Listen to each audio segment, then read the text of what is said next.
이 내용들을 한 번에 정리를 하면은 대동 욕지도 시북 목을 딴다, 이렇게 암기를 하면 된다는 거예요. 이번 국가지 9번 문제를 볼 텐데, 이 문제도 여러분들이 틀리면 안 되는 문제예요. 왜냐면은 이미 기출이 됐잖아요. 기출이 됐는데 틀린 것은 여러분들이 제대로 준비를 잘 못한 거죠. 여러분들 대부분이 문화사 파트가 약하다는 것을 알고 있어요. 알고 있는데 이게 암기가 좀 단순하지가 않아서 그런 거예요. 지금 지도도 그렇고 서적 같은 것도 다 마찬가지죠.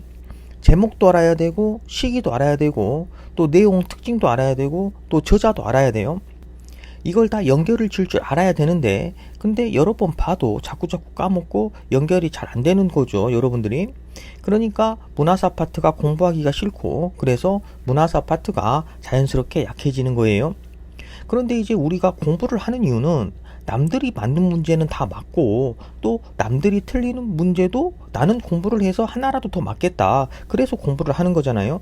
그러면 여기서 우리는 문화사 파트 해법을 찾아야 되겠죠. 그래서 지금 이 지도 문제를 가지고 그 해법을 알아보자는 겁니다. 그래서 4번 동국지도부터 보면은 지금 4번 지문에서 키워드는 동국지도, 정상기, 백리척이거든요.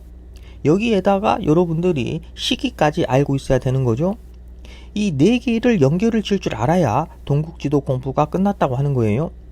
그것을 저 같은 경우에는 동국 속옷지도로 끝내라고 하는 거죠.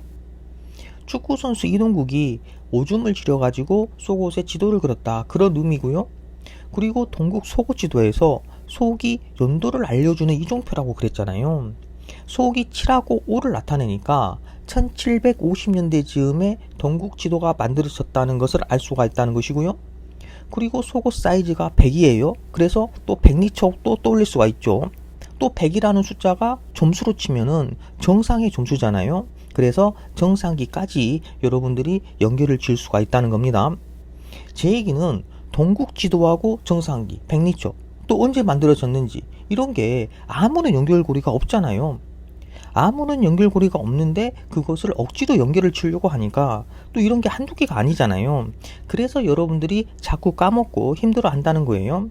그런데 동국이가 속옷에 지도를 그렸네, 동국 속옷지도, 이렇게 암기를 하면은 속을 보고 1750년대, 속옷 사이즈가 100이니까 백리척, 100점은 정상의 점수, 정상기, 이렇게 해가지고 동국 속옷지도로 해서 한 방에 모두 연결을 지을 수가 있다는 겁니다.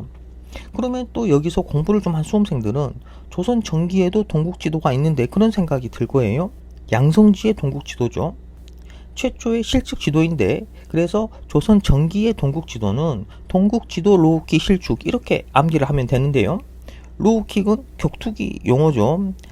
낮게 찬다고 해서 로우킥인데, 근데 이제 동국이가 축구 선수니까 로우킥은 자기도 막 잘 찰 수 있다면서 나대고 로우킥을 잘 못 차는 다른 선수들을 막 놀리고 막 그래요. 그런데 정작 지도 실축을 하더라, 잘 못 차더라, 그런 느낌을 해가지고 암기를 하면 되는 거예요. 동국 지도 로우킥 실축.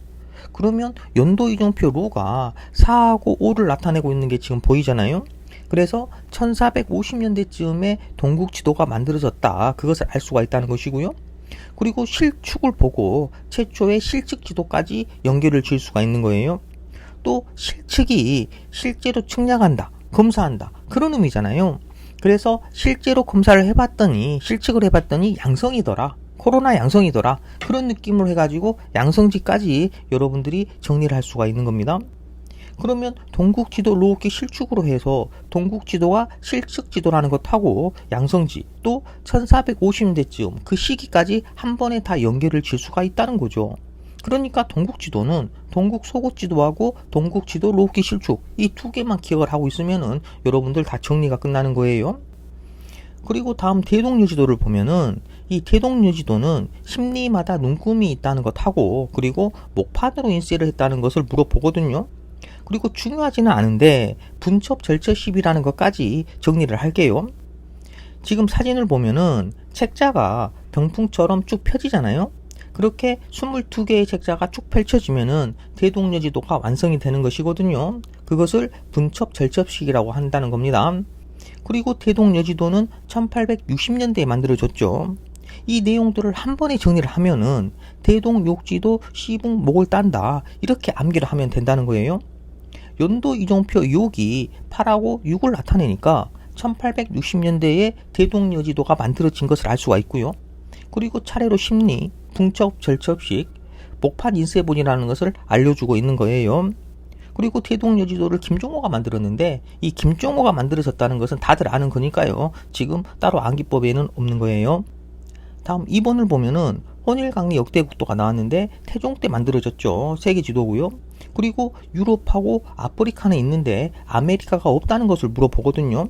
그래서 때리종 세게 때려서 혼이 갔니 아프유 이렇게 암기를 하는데 연도 이종표 리를 보고 태종이 1400X년에 즉위한 것을 알 수가 있고요. 그리고 또 그때 혼일 강리 역대국도가 만들어졌다는 것도 알 수가 있어요. 또 세게 때렸으니까 세계지도라는 것도 알 수가 있고 아프리카, 유럽이 있다는 것도 정리를 할 수가 있죠. 아메리카는 없고요. 그리고 다음 권현만국전도는 시기하고 세계지도라는 것을 알면 되는데요. 권현만국전도는 중국에서 선교사 마테오 리치가 1602년에 만들었고요. 그것을 이광정이 1603년에 가지고 들어오거든요. 그래서 우리는 빈곤현만국전도로 암기를 합니다. 그러면은 연도 이종표 빈이 6하고 0을 나타내니까 권현만국전도가 1600X년에 만들어져 가지고 1600X년에 조선에 들어온 것을 알 수가 있는 것이고요. 또 마테오 리치하고 빈곤을 연결하는 것도 어렵지가 않잖아요.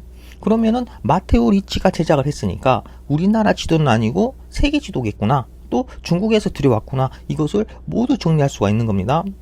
그래서 이번 지문은 호질강리 역대국도가 권현만국전도보다 먼저 만들어졌으니까 당연히 권현만국전도를 참고를 할 수가 없겠죠. 그래서 틀린 지문이 되는 것이고요. 다음 3번 천상열차 분야지도는 제목 자체가 하늘의 모양을 차례로 배열을 해서 나눈 지도라는 그런 의미잖아요. 그래서 하늘을 여러 구역을 나누고 별자리를 표시한 그림이다. 이거 맞는 설명이고요. 지금 사진을 봐도 하늘을 여러 구역으로 나누고 별자리가 있는 거 보이죠. 그리고 천상열차 분야지도는 태조 때 고구려 천문도를 바탕으로 만들어졌거든요. 그래서 여러분이 열차를 보고 이성과 열차 타고 여행 간다고 그렇게 생각을 하면은 또 한 번에 정리를 할 수가 있을 겁니다. 결론적으로 얘기를 하면은 제목, 저자, 시기, 내용 뭐 이런 것들을 따로따로 해가지고 억지로 암기를 하려고 하지 마시고 연결고리를 찾아가지고 떠올리는 연습을 하면은 문화사 파트를 쉽게 정리를 할 수가 있다는 거예요. 여기서 핵심은 이종표 연도 암기법이죠. 여러분들이 시기 잡는 것을 가장 어려워하는데 제목 안에 시기를 자연스럽게 녹여버리니까 자기도 모르는 사이에 이미 시기가 머리에 꽂혀 있는 거죠. 몇 번만 연습을 해보면은 여러분들도 자음모음이 바로바로 숫자로 보일 겁니다. 그 몇 번의 연습을 안 해가지고 한국사 고생을 하지 마시고요. 고정 댓글에 연도 암기법표 설명 링크도 있으니까요. 꼭 여러분들 이종표 연도 암기법을 활용하시기를 바라겠습니다.